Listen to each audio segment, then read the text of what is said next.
And I am absolutely delighted to be hosting this town hall meeting today. My name is Naomi Brockwell, and obviously with me here, we've got these two amazing people. We have Brittany Kaiser, who is a campaign manager for Brock Pierce, who is a presidential candidate for the 2020 election. Welcome to both of you, and I'm absolutely thrilled to be chatting with you today. It's so good to see you, Naomi Brockwell. We've been friends for quite a few years, and you are a hero and advocate for liberty.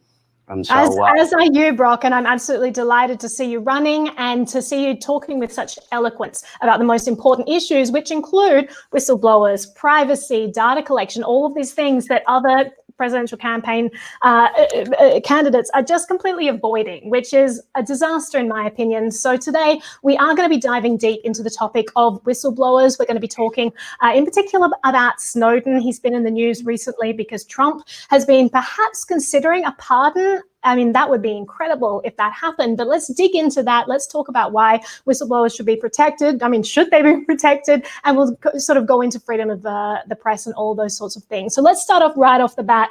I wanted to ask you to, let's talk about this idea of Trump potentially pardoning Snowden. Why would this be a big deal and why would it be important? Well, I mean, it's obviously a very big deal. It raises some very important questions about, what is right and what is wrong. Edward Snowden, was aware of things that he did not think were appropriate, did not think operated within the boundaries of our Constitution. And he took that information to his superiors, and his superiors chose to do nothing with it. And he was confronted with a very, very difficult decision, which is what to do. Do you just do you follow the line and keep your mouth shut, even though you see what you believe to be major atrocities being committed, or do you whistleblow and put yourself into harm's way? What he did was very courageous. He did what he thought was right after exhausting every other channel that was available to him at the time. And it's interesting to see, this is now 6 years in. And the fact that this conversation is happening, is a wonderful thing. And I don't care, who's ultimately the party that is responsible for making it happen, but I'm glad that the conversation is being had. Absolutely. And as a whistleblower myself, I suppose I have a certain type of insight into that thought process. So the situation that Edward found himself in is that he has made contractual agreements with his employer.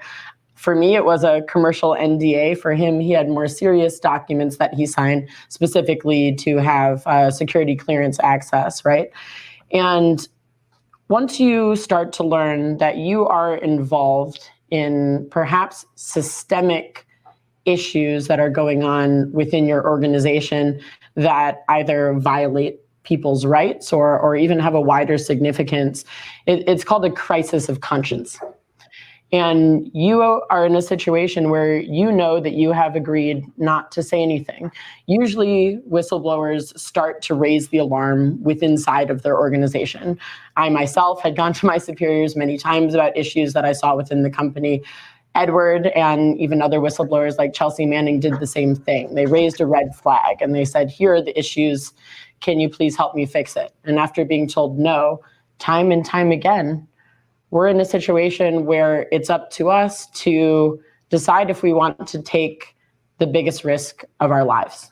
And I often say that it's kind of like deciding to jump off a cliff without knowing if you have a parachute, or if you do have a parachute, whether or not it works.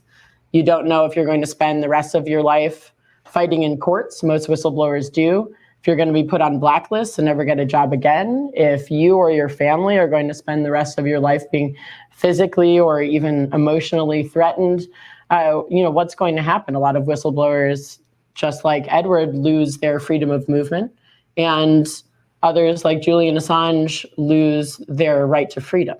So it's the biggest decision that anyone can ever make.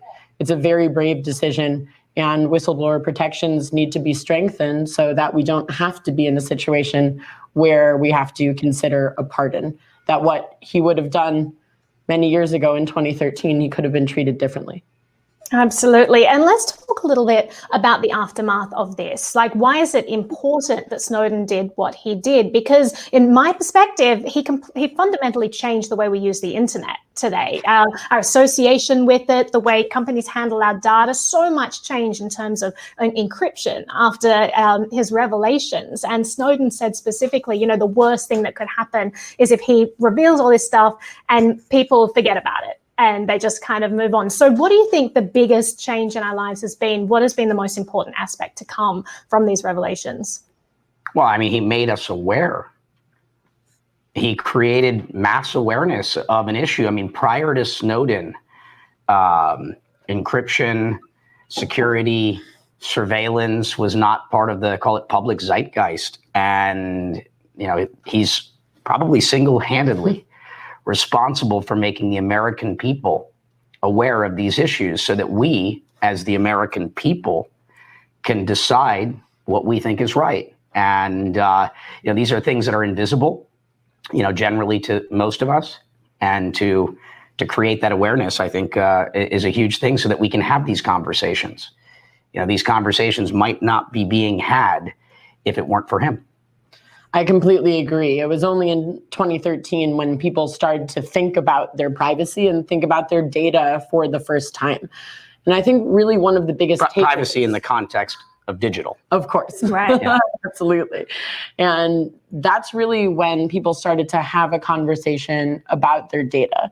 I think one of the biggest takeaways that people had from Edward Snowden's revelations were specifically the Prism Project that the NSA was undertaking. A lot of people started to talk about, okay, well, what information should our government have access to? How should it be used? What does that mean for law enforcement? What does that mean for different government agencies?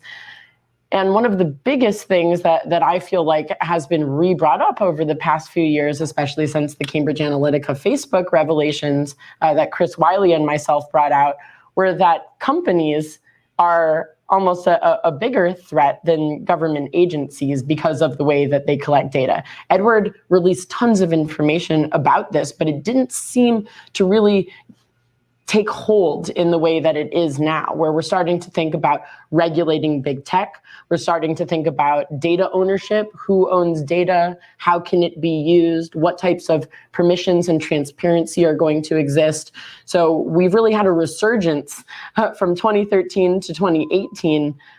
Some people started to forget how important it is to think about who's collecting our data and what's being done with it, and how that relates to our laws and our rights. Well, and it's not only a privacy issue, it's a monetary issue. I mean, we had gold for thousands of years, which was the most important commodity in the world. And then oil became the new gold, and data is the new oil. And we clearly care about our privacy and how our information is being collected. Have we consented? How is it being used? Who is it being shared with, whether it be law enforcement or other companies that are using it to market to us? But who are the economic beneficiaries of it as well? This is, you know, the most precious sort of commodity in the world today, and it's ours. You know, it's our digital DNA, and who gets it and who benefits from it is a question that, you know, at least it's a conversation we're starting to have. Yeah, for sure. And I think as entrepreneurs or people building businesses, you know, it creates tremendous opportunity through this awareness. As consumers care, we can start to build new products and services that address our current needs, wants, and desires. Yeah, for sure. And I think you hit the nail on the head there when you're just talking about, you know, how important this is and how valuable this data is. And we really should be protecting and making individual choices as well to protect it. Now, thinking about going back to what Trump is saying at the moment. So it was brought up, you know, would you pardon Snowden? And he made a statement that basically said, oh, I hear some people you're talking about it. He's doing a Trump thing. He's testing the waters. He's kind of gauging interest there. And he's been getting a lot of feedback on both sides. Some people are calling Snowden a traitor. Some people are saying, absolutely, pardon him. Now, if Trump doesn't go through with this pardon, let's look forward to your presidency. If you were to become president, would you pardon him? I think the answer at this point is yes. Edward Snowden. I've been reluctant to go on record with all of these things because it's so important to me in this campaign that we do things differently, which is to create a dialogue, to create a conversation so that we can collectively form consensus, reach consensus, when possible around these issues. But then also I have to do what I think is right. And I mean, my campaign manager is a famous whistleblower. And so I think that speaks for itself. I think people could have guessed where I would stand on this issue, but I think it's important also to provide clarity now that this conversation is being had. And so whatever happens right now, the fact that it's on the table, that a sitting president is considering this pardon and publicly tweeting it, means it's now a very real possibility. It's now something that the Democratic candidate has to consider. It's something that any other third-party candidates have to consider. Clearly, as someone that believes in supporting whistleblowers and understands the importance of data, surveillance, privacy, the ownership of it, consent, I can say that that's where I stand. And I think it's a really big moment as well for whistleblowing organizations around the world. I work with a lot of different groups and law firms that specifically concentrate on helping whistleblowers, drafting new whistleblowing legislation, writing amendments to strengthen current whistleblowing legislation. And it's in general been one of the biggest issues around the world that this is an underrepresented group of people. There aren't enough protections in our laws and regulations that make sure that people that decide to take a risk that big are going to be supported not just by the government, but also by the public. So there's a lot of work that needs to be done there. And I think over the past 2 days, we've seen a lot of hope come out for people that in general have been marginalized and not really received the support that they deserve. Absolutely. And I think in the past, we've seen government agencies go after whistleblowers time and time again, famous whistleblowers. And it's just very clear that we do not have a culture in this country of protecting whistleblowers, but it seems like it's one of the most important things that we can be doing as a society. That's how we get accountability. Now, the aftermath of the Snowden revelations, he talked about it in his memoirs, talks about, the court cases that we've since had where it has been found the government's been doing illegal things, but it wasn't until we brought it to light that these illegal things, could be talked about and we could discover this and actually bring it to trial. Now, someone else who's done tremendous work bringing a lot of things to light, that we didn't know were going on. Obviously, WikiLeaks. We've got Julian Assange, who has released a tremendous amount of documents that have revealed government atrocities and things that have happened where people haven't been held accountable. Let's talk about Julian, because this morning he came into the news. There were a group of 152 legal experts from around the world. They signed this document that basically it's a litany, a detailed account of all of the atrocities and abuse that's been perpetrated against him. A lot of people in support of having him released right now. So where do you guys stand on Assange and WikiLeaks, and what do you think should be done there? Well, this is, and this is a question really about journalism, and I think, the freedom of the press. Julian Assange did not sign a contract that limited his ability to share information that had been given to him. And so I think that this is an even clearer case. I really think that the work that Julian Assange and the whole WikiLeaks team have done are that profile of work has been one of the greatest contributions to upholding international human rights agreements than almost any other group that we've seen. My first interaction with WikiLeaks was when they released the Iraq war files, which was one of their first big data dumps. And at the time, I was a war crimes researcher studying as a human rights lawyer. And this was the first access that I had ever been given to primary source material that governments and militaries were committing war crimes. So when we talk about, as a human rights community, how do we hold perpetrators accountable? How do we protect human rights around the world, especially during times of war? And that's making sure that when these rights are violated, that people are actually held accountable, that the public has knowledge of it, and that action is taken to prevent this from ever happening again. And so I think that the work that WikiLeaks has continued to do is when they receive information from whistleblowers privately or publicly around the world about crimes that are being committed against people, that they put that out into the public so that more researchers can dig into it, so that journalism can be upheld, and so that we actually have transparency into what's going on around the world.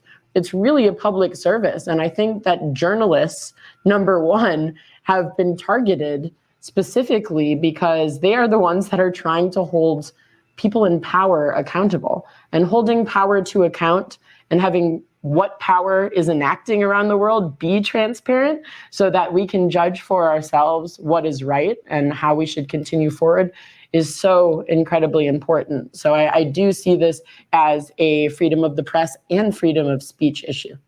Absolutely. I think the freedom of the press is, as we said earlier, it's one of the most important things that we could be, holding up right now. And you're seeing it just be destroyed all over the world, right? It's you've had raids at ABC in Australia and things about the Afghanistan war be shut down. And it's not just in countries like that. Like here in America, you see this strange and almost perverse relationship between government and the press, where you see press outlets losing access if they speak out about anything, if they say anything that doesn't toe the line. And I think that the state of journalism in America, it's in dire straits in some regard because people are scared. We haven't shown that there is protection for journalists who do speak out. Journalists are persecuted when they speak out, or they're fired, or, and so what do you see forward? Like, what do we need to change as a culture in order to bring back a better culture where we support the people who are holding those in power accountable?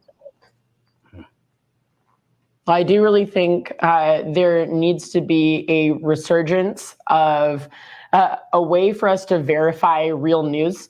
I think all of us have been involved in, the blockchain and distributed ledger technology industry for a little while, and tracking and traceability of original and real information is one of the biggest issues, especially on social media today. The undermining of the credibility of the press has been one of the biggest reasons why media organizations, journalistic outlets are actually not being funded. They're having to cut their staff, and therefore their ability to do the research and to do the investigative journalistic work that helps bring some of these revelations to light is being extremely undermined. The idea of fake news and disinformation, what's real, what people can believe, it's very intangible for the public to decipher. We are not media literate as a world. We have trouble spotting fake news and disinformation and understanding what we should accept as truth. So I really think that obviously technology has a big part to play in this, but it's going to take many years for us to re-engage with the public and get them to trust media again and trust journalism. There's a lot of work that needs to be done there specifically because of the whole rise of fake news. I mean, fake news, I suppose, really started in around 2011, 2012, when we saw the rise of the Arab Spring, and we saw people using social media for the first time to disseminate photographs or stories that may have been taken from the green zone in Iraq, and they're saying, hey, look at what happened in Tahrir Square today. And so that was one of the first tech companies I ever worked on. Actually, it was a tool for journalists to encrypt in the metadata of a photo the time, place, and location of where them as a citizen journalist took that photo so that it could not be repurposed by a media organization saying that it had been taken somewhere else. So we've seen this problem for almost a decade now with the rise of social media. And I think real news outlets, real media outlets that for however many decades have been our source of truth are now being undermined in favor of, a new website that popped up yesterday, but somehow by using bots or interesting fake information, they're able to grow a following. And now more people are seeing that than the New York Times. That's a huge problem because real journalistic outlets have rules that they adhere to. They make sure that they are fact checking. They never are going to cite anonymous single sources. I mean, there's a reason why we need to protect real journalism and real press outlets. And that's one of the major problems that we have in the world today.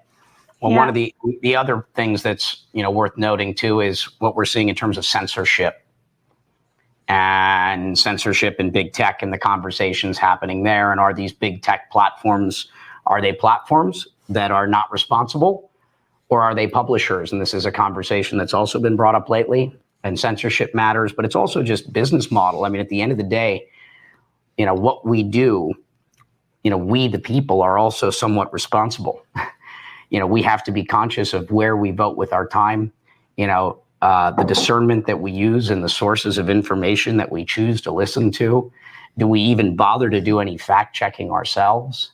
I feel as a society, we've become, kind of very lazy, and we are, willing to communicate rumors as facts, and we're willing to speak as experts on subjects where we may have only read a headline, where we have no actual information. I mean, I had this conversation a couple of days ago with a friend. It's like, he gets approached and told, oh, no, you shouldn't talk to this person. This person's a bad person. Oh, what did this person do to you? Oh, I never met them, but I heard. You heard from who? What was their relationship? But this is where we, as a culture and as individuals, have to, be responsible and, check our sources. Where did that information come? Where did it come from? We don't want to become the angry mob either. So I think, censorship, is another major issue, but also the individual responsibility that we have, and being responsible for what we continue to share. The information that we continue to pass on, and to make sure that we know what we're talking about. Yeah. And speaking of sharing, everyone that's logged into Crowdcast, if you look at the bottom of your screen, you can see a button called Ask a Question. So if you do have questions for us, please do submit them, and Naomi can make sure that we address as many of them as possible. And as you're seeing, this is, it wasn't stated, but this is our first mini town hall. So we do our national town halls every Wednesday to talk about major national issues. And hopefully we get to the point that we're having these mini town halls Monday, Tuesday, Thursday, Friday, to cover as much subject matter as possible. And you have the ability to ask questions. You have an ability to participate. This is one of our primary mechanisms by which we share our platform and our policy.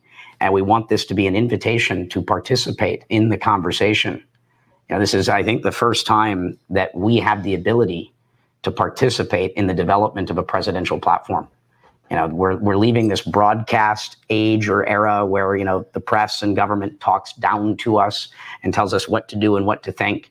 And I believe that this collaborative, participatory age is emerging where our voices matter, where our voices count.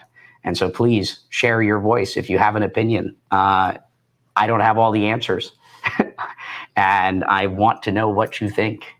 It's I love that stance so much, especially watching the different debates that go on every election. Nothing really seems to change. You have people who think they have the answers to everything, and they're just going to dictate what their answers are. So I love this collaborative process, and that you are humble enough to recognize, as all of us are, like, we're all fallible and none of us have the answers. So thank you for that.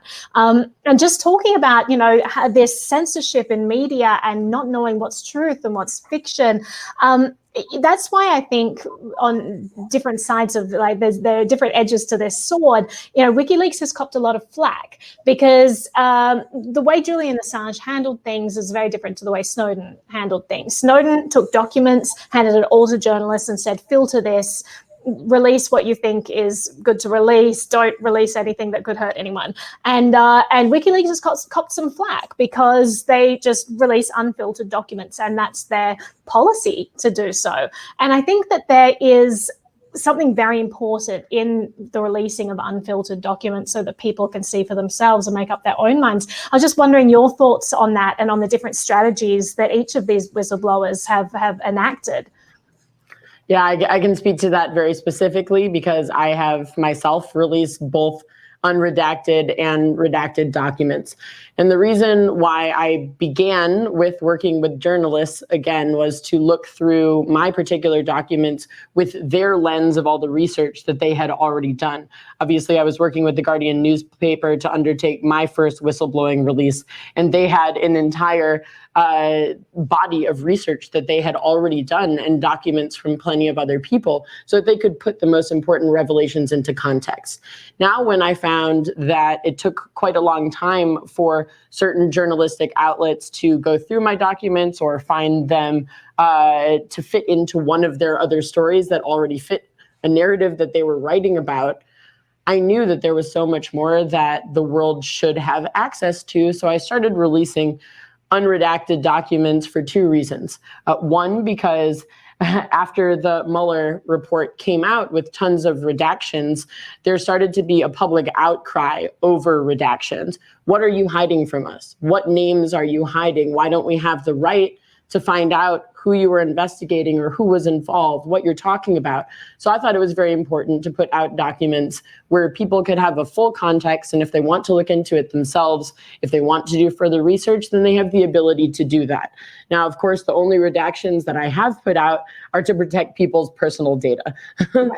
As you can understand, I believe in protecting people's privacy if they are not subjects of an investigation. So that has been my only limitation on the redaction. So I do believe that what WikiLeaks did was correct, but in some cases, it is really important to be working with journalists and investigators to make sure that everything that you know can be supplemented with a wider breadth of research and expertise to make sure that what you are doing as a whistleblower is put into context and you have the actual impact that you are seeking to have in the world.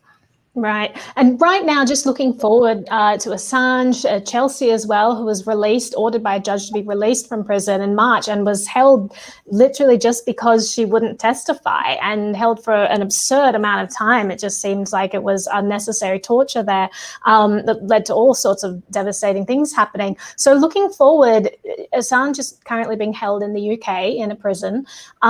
And it seems that, the US has no jurisdiction there to intervene there. Like, what role would a president have in what's going on with Assange? And what would you like to see happen with Assange going forward? Well, yeah, there's a jurisdictional issue, as you point out. But America still is. The US is still the leader of the free world. That light might be dimming, but it's by no means out. And what happens here affects the rest of the world. And I believe that we have the potential individually to redefine ourselves, but also to redefine what it is to be an American. And through that process, we can collectively redefine what that is as Americans.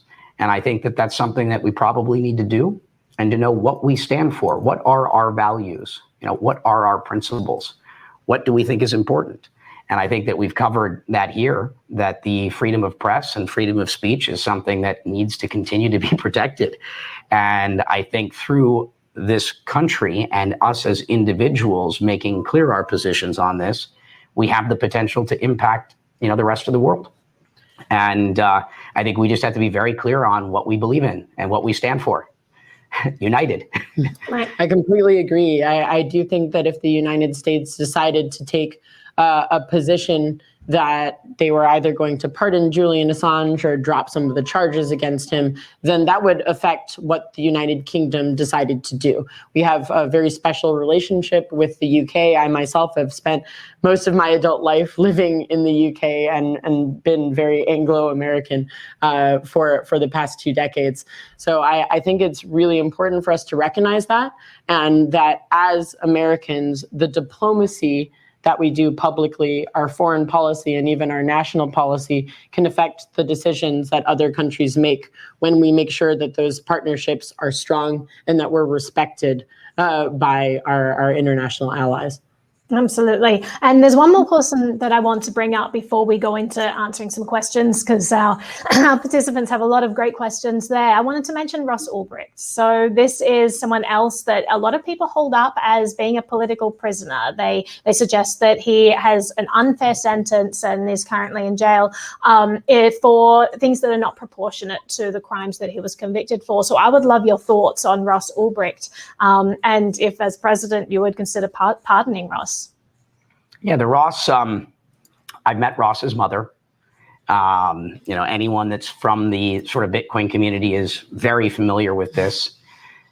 And, I think one point, at least initially worth making, which is a little different from this subject matter, but which is really on drugs and the war on drugs in general. I don't believe that drugs and drug addiction should be a criminal justice issue. I believe this is a mental health and social issue. Putting people into prison, locking them up in cages, spending $80, $60 to $100,000 a year to keep them there is not the answer, certainly for nonviolent, drug addiction. Like, how do we address this issue as a nation? I think the way that we've been addressing it doesn't work. I've spent a fair amount of time looking at what countries like Portugal and Switzerland and others are doing, because I don't think that we're not addressing the issue. And I think that we're using the wrong instrument. When you're a hammer, everything looks like a nail. And I don't think that this is a situation where the hammer is the tool of, greatest use financially. And also it's not solving the problem, right? And then you can look at that issue further. And some of the things that we call drugs might be medicine. I'm a donor to organizations like MAPS, where we are seeing real efficacy in MDMA, treating PTSD, an issue that not just veterans and many Americans suffer from, but through this shared experience of COVID, we have a lot of trauma to address. And then you take a look at some things that we call medicines that look a lot more like drugs. We have a very real opioid epidemic in this country. And it comes from our doctors in prescription bottles, called oxycodone and other things. And these are very real issues. And I think that I look forward to, continuing the discussion. And we will have a future town hall just on this issue. Cannabis, I'm not mentioning because the debate, I believe, is over. I believe that whether you're using cannabis as a medicine, it saved my mother's life. Whether you're using it for spiritual reasons or just recreational reasons, it's safer than alcohol. The president doesn't have the power to legalize cannabis immediately. And this is because of international treaties, specifically with the United Nations. And this is something that people don't bring up in the context of, what is the pathway for federal legalization of cannabis. But I believe that we should figure out how to renegotiate and amend those treaties so that we can do that. And so I look forward to a future town hall just to talk about cannabis, the war on drugs. Is this a criminal justice issue? Is this a mental health and social issue? I think you can tell from this perspective what my opinion is. And so in the context of Ross, obviously you have the part of the potential hiring of hitmen, which complicates the issue. And so I don't know what the right answer is, but I do believe that the right answer might be, because it doesn't look like he was given a fair trial. And this is something we were discussing before jumping on. If nothing else, he probably deserves another trial. And if you have strong opinions about this, please, be part of these conversations. We will definitely be discussing this again. And as much as necessary. And this is an important issue. So on Ross specifically, I would like to do a little thought experiment with everyone, which is that Ross led the building of a new type of emerging technology platform that some people use in a very normal way, and some people use that platform in order to break laws, right? Mark Zuckerberg built a platform that was also not yet regulated using emerging technologies. And that platform has allowed everything from the trafficking of child pornography to genocide happening in countries like Myanmar. And we're thinking about, in my opinion, the same thing. This is emerging technology that is not yet regulated, that is built by somebody who had a particular vision for connecting people around the world. Somehow Ross Albrecht is sitting in prison and Mark Zuckerberg is one of the wealthiest people in the world and is supported by governments worldwide.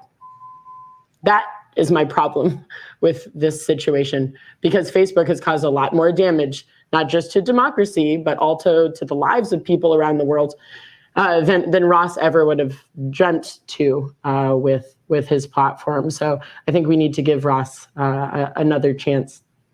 Yeah, I really appreciate your thoughts on that and appreciate your open-mindedness to this topic, and the fact that, the idea that perhaps our justice system is not working well right now. Mm-hmm. Perhaps it is not getting the people who are hurting others, and perhaps it's unfairly targeting people because of archaic laws that are in place that are destroying lives, like the war on drugs, which will be discussed later, and perhaps we need to reevaluate and figure out who's a political prisoner because it suits the agenda of those who have a vision for society that's, without drugs or whatever their vision is. And I think it's good just to have these conversations. So thank you for discussing that. I wanted to go on and just mention some of the questions from our audience here. So I want to start with this question. I think it's important. How would you fix the issue of holding elected representatives accountable and building consensus around this? I think this is a huge issue. You have people who, base their entire election on offering people things that they will never be able to deliver on. And there's no accountability there. And so just what can you see as a way to build consensus and hold these elected representatives accountable, make sure that they're doing the job that they were voted in to do? Well, I mean, this is a big part of the problem of our political system is, hollow promises. It's one of the things that we do in our daily lives, right? When someone promises to do something and they don't do it, you tend to not listen to them anymore. You tend not to invite them into your life any longer. It seems to be a problem where we give our politicians, too much of a pass. I mean, I just look at our primaries. And in the primaries, you've got multiple candidates sitting there throwing mud at each other, talking, trash. And then as soon as one of those people wins the primaries, all of a sudden everybody else is endorsing them. The person that they were criticizing the day before, it's back to I think there's this presumption that all politicians lie, and because they're lying, it's okay. But it's not okay. It's not okay. You shouldn't be just flip-flopping. I mean, it's okay to say, oh, I was wrong. What I thought then is different than what I think now because of new information that's come to light. I've learned, and just the admitting of, okay, I was wrong, which also doesn't seem to happen very often. But, we need to hold, our politicians accountable in the same way that we hold everybody else accountable. I don't know why we give politicians a pass in the sense that it's okay to be inauthentic. So I've had some really interesting brainstorms about how to hold politicians accountable for when they go into office. And this will specifically be interesting to the two of you, which is that in the future, perhaps we could put people into office on a smart contract. So they have agreed to uphold certain things once they go into office. And if they don't, they get removed automatically. Don't know what you guys think about that. So I've spent a lot of time looking at concepts like liquid democracy, but there are some issues with liquid democracy. It's ultimately one where the angry mob in the media could end up being far more powerful than they are currently. If you're not putting someone in office for a certain term, and obviously circumstances change. And so these are really good questions and things that, those of us in this community are regularly discussing. And we don't always have the right answer. I mean, there's not silver bullets for everything. A lot of it is, it's a process of iterating, right? Let's put all the ideas on the board. Let's remove all the ones that are obviously, not good ideas. And we don't need perfect ideas. Perfection is the enemy of progress. It's how do we make things better? And then how do we make it better? And then using that information to understand, is what we've done serving the intended goal? A lot of times in government, we just pass legislation, we put stuff out there, and we never actually go back to look and say, is this, the law of unintended consequences, is this doing what was intended? Is it meeting its, objectives? And these are just kind of basic things that we do in business and in our regular lives, and, practices that could probably serve our government well. Yeah, for sure. So it's a difficult question. So I'm excited as well, Brock, to see the community explore this and see the new tech being developed. There could potentially be a solution. So I look forward to also a tech embracing future that embraces all the good of tech, where we choose carefully which tech we allow into our lives, the ones that will help hold people accountable. And so that's an exciting future that I hope to see come to fruition. So someone has asked specifically about how to help you in collaboration with marketing strategies, engaging with people, raising funds, and someone in particular mentioned, would you consider a VIP roundtable dinner, a fundraiser dinner, 1 to 2K per plate to discuss policy and strategy? Yeah, so the answer is of course. You know, the three main ways that you can help is one, spread the word. You know, get the word out. Number two, you know, is to contribute time and energy. And you can go to brock.vote or brockthevote.com, but brock.vote is what that'll forward to, and sign up to be informed of the things that we're doing. Sign up to volunteer if you've got time. Yeah, we have volunteers across the country that are helping us on social media, texting and phone banking, really raising awareness and growing the movement. So that's definitely an easy way for you to get involved. And obviously, lastly, becoming a donor. The maximum that anyone can donate to the campaign is $2,800 between now and November. And every single dollar that you send helps us reach more voters. And we're really talking to a lot of first-time voters, people who might not even be registered to vote yet, because part of this movement is inspiring people with all the issues that we're talking about to actually care about politics again when they might have felt disenfranchised or not represented, where their voice maybe hasn't counted before, issues that are important to them are not being taken up by the Democrats or Republicans. So, you know, the more people that we can reach, the more people we can make sure are actually voting and engaging in our democracy during this election cycle, which is the most important thing. I think it's also worth taking a moment just to explain the strategy so that everybody understands, you know, is there a path to becoming president in this election? You know, or is this a waste of time? Why should I invest my time, my energy, my resources, my money, whatever it might be? You know, is there a hope, right? Is there a chance that we can actually accomplish something? And the answer is yes. And when I meet with all these, you know, major political strategists and advisors and such, you know, they always ask me the question, why are you doing this? And I pass that test because I've got real principled reasons for doing this now, which we can address or you can find elsewhere. But they eventually go, okay, all right, but why now? Isn't it too late? Is there any possibility of winning? And I go through the strategy and here's how it works. I start out by explaining that, did you know that you don't have to win the election to become president? All of a sudden, this gets everyone's attention because they're like, I have enough credibility that they're like, huh? And they're like, how does that work? I go, well, our general election runs off the Electoral College vote, meaning to win, you need a majority, keyword being a majority of the Electoral College vote. For example, what would happen in a two-party race if there was a tie? So we have 538 Electoral College votes. If there was a tie, it would be 269 to 269. You need 270 to win. This is what happened in season 5 of the HBO show Veep. But it's also what happened in the year 1800 with Thomas Jefferson versus Aaron Burr. There was a tie. Another interesting example is, what if a third-party candidate were to win one state? If a third-party candidate were to win one state, it becomes possible, if it were a close race, and clearly depending upon the state, that no one wins the election. What if that third-party candidate were to win 3 states? If the third-party candidate were to win 3 states, it becomes likely that no one wins the election. All of a sudden, I've got everyone's attention. Typically, they're like, that's possible. It's within reach. It might not be probable, but it's possible. They're like, so what happens if no one wins? I go, well, this is what happened in 1824. And so what happens is the top 3 candidates with the most Electoral College votes, at least one, are then given to the House of Representatives. And the House chooses the president, with each state getting 1 vote, meaning whichever of the 3 candidates can get 26 states to support them wins.